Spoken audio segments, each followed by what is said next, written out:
Фактички го блокира законот за одбрана. Они во моментот немаат јасен став врзан со законот за одбрана. И она што го кажуваат во јавноста тешко е да се дешифрира. Но она што го знаеме сигурно, а тоа е моментот кога ќе почне расправата во комисијата, гледаме дека не се присутни и дека не даваат поддршка за процесуирање на законот, потоа да продолжи на собраниска пленарна седница.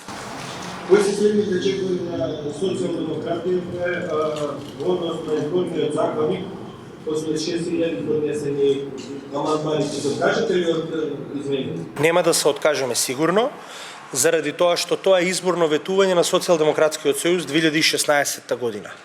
Веруваме дека демократизирањето на македонското општество е врвна цел и приоритет на секоја политичка партија која што има условно кажано проевропски амбиции и која што сака да направи нешто добро за македонското општество. Од политички аспект, менувањето на изборниот модел после 2002 година го ставаме на врвот на политичките приоритети во актуелната политичка ситуација. Од тој аспект, мислам дека кочењето со голем број на поднесени амандмани не може да донесат ништо добро, заради тоа што ние едноставно сакаме да ги судриме аргументите. И сакаме да слушниме од оние кои што ги даваат амандманите, зошто се против промена на изборниот модел, а при тоа да не убедат дека изборните модели кои што ги нудат се навистина добро за, би рекол, поголема репрезентативност кај од страна на граѓаните кои што потоа ја пренесуваат на пратениците и секако од политички аспект дали тоа би значело, условно кажано, поголема демократизација на општеството. И тоа со 6000 амандмани ништо нема да се стигне да се прават измените. Сосема јасно дека ако се почне процедурата, таа во оној период кога најави председателот на собранието дека треба да се распушти собранието, јасно е дека до тој временски период не може да заврши. И јасна е интенцијата, намерата на поднесувачите на амандманите дека всушност идејата е да не се случи промена на изборниот модел. Меѓутоа, како политичка партија сме должни да го отвориме прашањето, да дискутираме и на собраниски комисии, на пленарна седница и да објасниме зошто е добро да има промена на изборниот модел после 2002 година.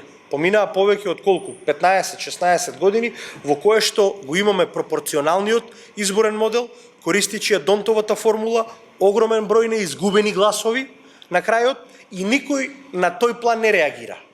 Од тој аспект мислиме дека треба да има поголема опфатеност на електоратот и затоа нудиме модел кој што ќе има најголема репрезентативност, откажување од големата моќ на големите политички партии и давање шанса за демократизација на општеството. Ништо повеќе од тоа. Коалициите и со една изборна единица повторно ќе бидат можни. И тука нема опасност кај нити кај ВМРО-ДПМН, нити кај ДУИ. Меѓутоа, веројатно нивните калкулации се водат од сосема други, би рекол, идеи и можности кои што би ги добиле после евентуалното распределување на пратеничките мандати со една изборна единица, но од друга страна, ако гледате, нелогичен е и пристапот вие да го блокирате и вториот закон, каде што ние предлагаме да има отворени листи. И тоа го предлагаме да почне како една идеја со наредните локални избори. Односно го предлагаат предлагачите на измените на изборниот модел, оние 15 на наши колеги пратеници, но јас сум во онаа група пратеници кои што ги поддржува овие измени, бидејќи сметам дека со отварањето на листите му даваме шанса на граѓанинот да избере покрај бирањето на листа преференцијалното гласање, да го условно кажано да го индивидуализира пратеникот. Во овој случај советникот на локалните избори и тоа да биде добар модел за да се копира на наредните парламентарни избори. Затоа даваме шанса тоа да почне прво на локалните избори кои што ќе следат 2021 година. Меѓутоа, за жал, немаме разбирање дури ни за таа измена.